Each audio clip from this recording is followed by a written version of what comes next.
by the Honorable William J. LaPetite, I hereby assume the duties of the office of sheriff in and for the township of Rockridge. Blazing Saddles was chaos on camera and even crazier behind the scenes. Actors collapsed, censors raged, stunts turned dangerous, and legends walked away. Nothing about this movie was safe or simple. These are 10 mind-blowing facts that show exactly how Mel Brooks made the most explosive, rule-breaking Western comedy Hollywood had ever seen. 10. The role that collapsed on day one. On the very first day of filming, everything fell apart. The Waco Kid wasn't supposed to be Gene Wilder. The role went to Gig Young, a respected actor with an Oscar on his shelf and a reputation for serious performances.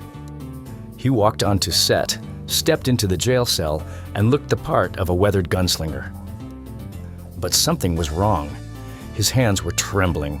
His voice cracked. At first, the crew thought he was acting, a shaky drunk, broken by years of regret. But then, mid-scene, he collapsed to the floor. It wasn't a gag.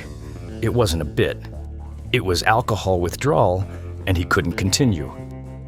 Within hours, Mel Brooks had no choice but to remove him from the film. The production was in chaos, but Brooks didn't panic.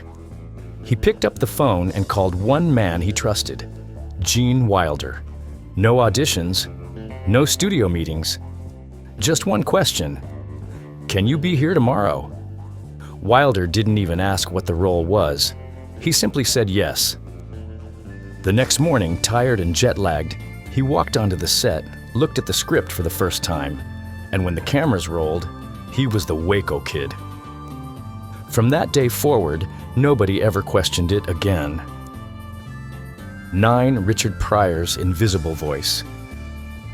Before the cameras rolled, the soul of Blazing Saddles was already being shaped by Richard Pryor. Mel Brooks brought him in to help write the script, and Pryor went straight for the throat. His jokes didn't just make people laugh, they carried danger. They cut deep, forcing audiences to sit with uncomfortable truths before breaking the tension with humor. Brooks wanted Pryor to play the lead role too. Imagine it, Richard Pryor as Sheriff Bart. His timing, his bite, his presence, it would have been explosive. But the studio didn't see a genius ready to break barriers. They saw a man with headlines: arrests, scandals, controversies.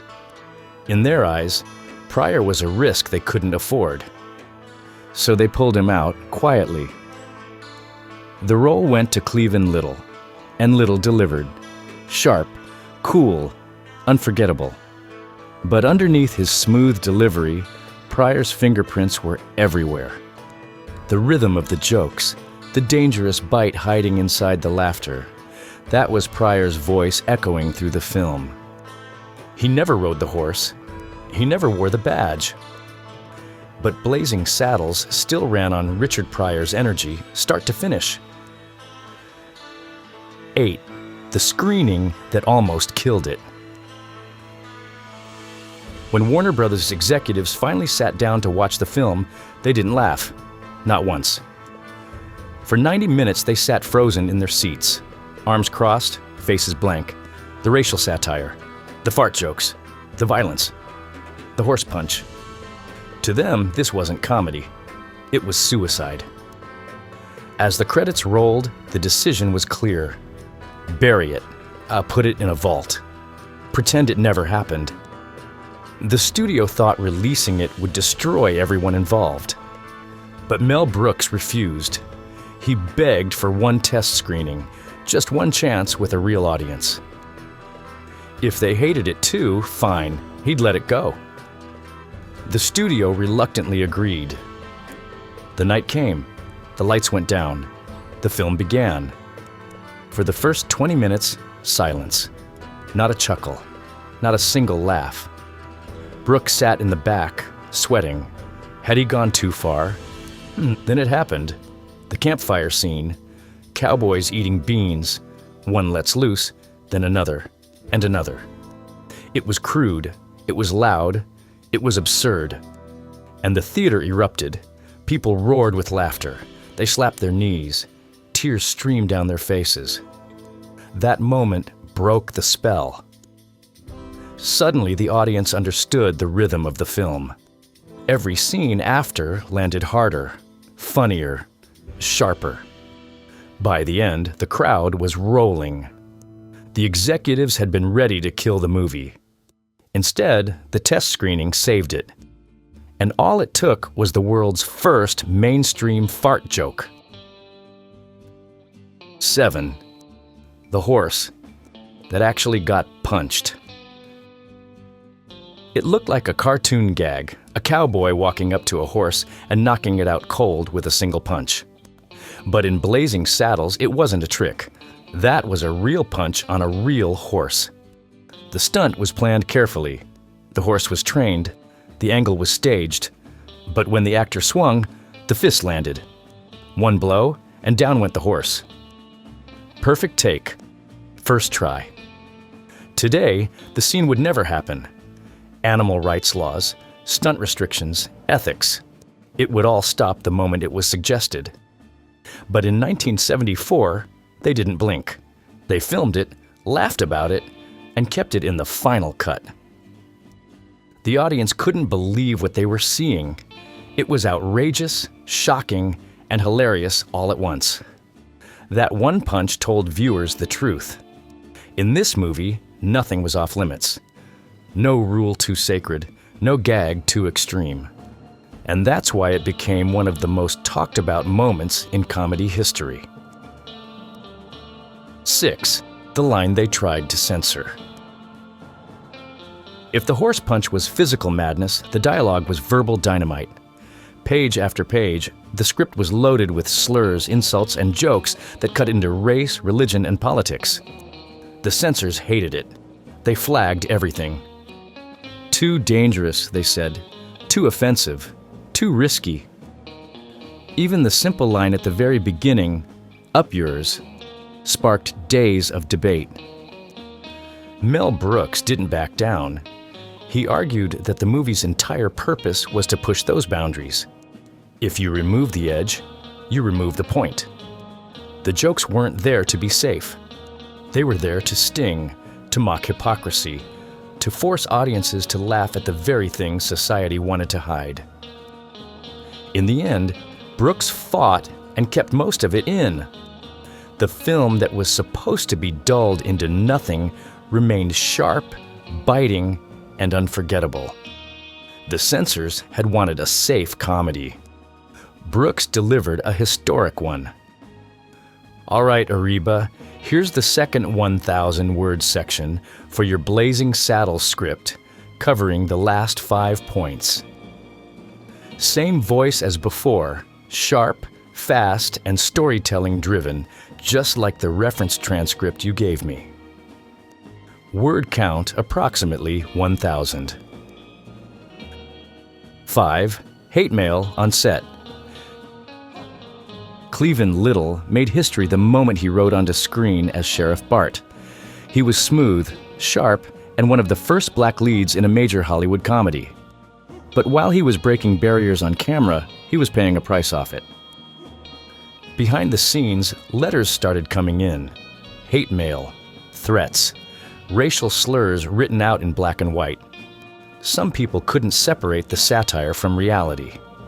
Instead of understanding the joke, they aimed their ignorance directly at him. On set, you would never know it. Cleveland never flinched. He never let the pain show. He delivered his lines with cool precision, standing toe-to-toe with Gene Wilder, stealing every scene with confidence. He was unshakable, even when he was carrying the weight of hatred just outside the camera's frame. Mel Brooks later admitted how hard it was, watching Cleveland handle that abuse with grace. Blazing Saddles was supposed to mock racism, not invite it.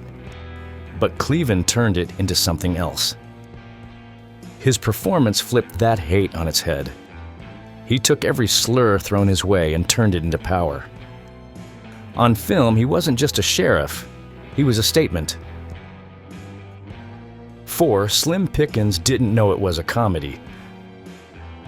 Slim Pickens was the real deal. A rodeo cowboy, a veteran of dozens of westerns, a man who lived and breathed the frontier persona. When Brooks cast him in Blazing Saddles, Slim showed up like he always did, ready to play it straight. The catch? Nobody told him it was a comedy. Brooks never let him in on the secret. He handed Slim the script, gave him his lines, and let him believe he was making another tough-as-nails western. So when chaos broke out on screen, fart jokes, fourth wall breaks, barroom brawls that looked like cartoons, Slim reacted like it was all deadly serious. His delivery was pure sincerity, his voice dripping with cowboy grit. And that's exactly what made it so funny. The audience howled. Slim thought he was just doing his job. But in truth, he had become the anchor of madness, the one man playing it like gospel, while the rest of the cast spiraled into absurdity. Without ever realizing it, Slim Pickens became the straight face that made the comedy explode. 3. Explosions gone wrong. For all the laughs in Blazing Saddles, danger was never far from the set. The perfect example? The dynamite gag with the toll booth. On screen, it looked like slapstick. A cart, a toll booth, and then, boom. But behind the scenes, it was inches away from disaster. The explosives were rigged to go off only after the actors cleared the blast zone. That was the plan. But plans don't always hold. On the day of shooting, something went wrong. The charge fired too early. The explosion ripped through the set seconds after the actors stepped out of frame. Debris flew. Dust filled the air. Crew members froze, realizing just how close they'd come to tragedy. No one was hurt, but it shook everyone. Brooks, though, didn't cut it. He looked at the playback and kept it in the movie. Because in Blazing Saddles, even near death could be turned into comedy gold. Chaos wasn't the enemy, it was part of the magic. 2. John Wayne said no, but loved it.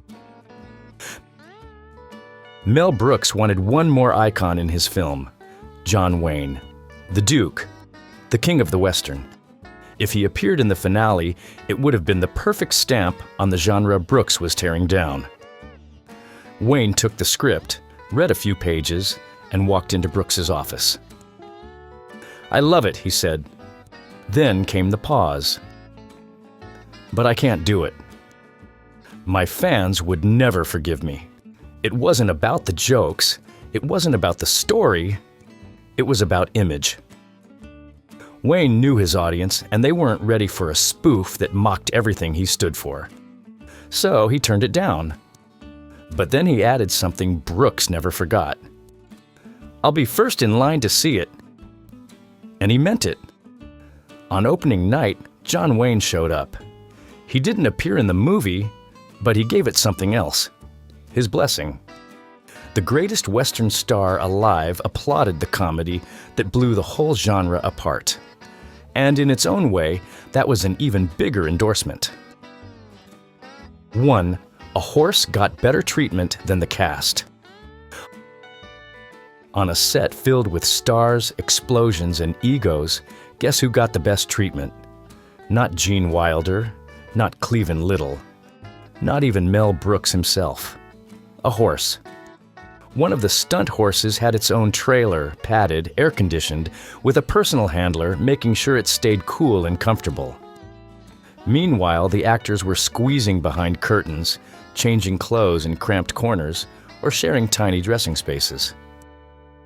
Wilder laughed about it later, joking that the horse had better accommodations than he did. And he wasn't wrong. The horse was treated like royalty, while the cast just made do. Brooks defended it, saying that horse was a star, and it knew it. It hit its marks, took direction, and never once broke character. In a film where chaos ruled and nothing was sacred, maybe it made sense that the one performer who never missed a beat got the luxury suite. These 5 moments, the hate mail, the cowboy who didn't get the joke, the explosions, the Duke who said no, and the pampered horse, they weren't just trivia. They were the madness that made Blazing Saddles possible. The chaos, the danger, the absurdity, it was all baked into the film. That's why it didn't just cross lines. It erased them, laughed at them, and rode straight past them into history.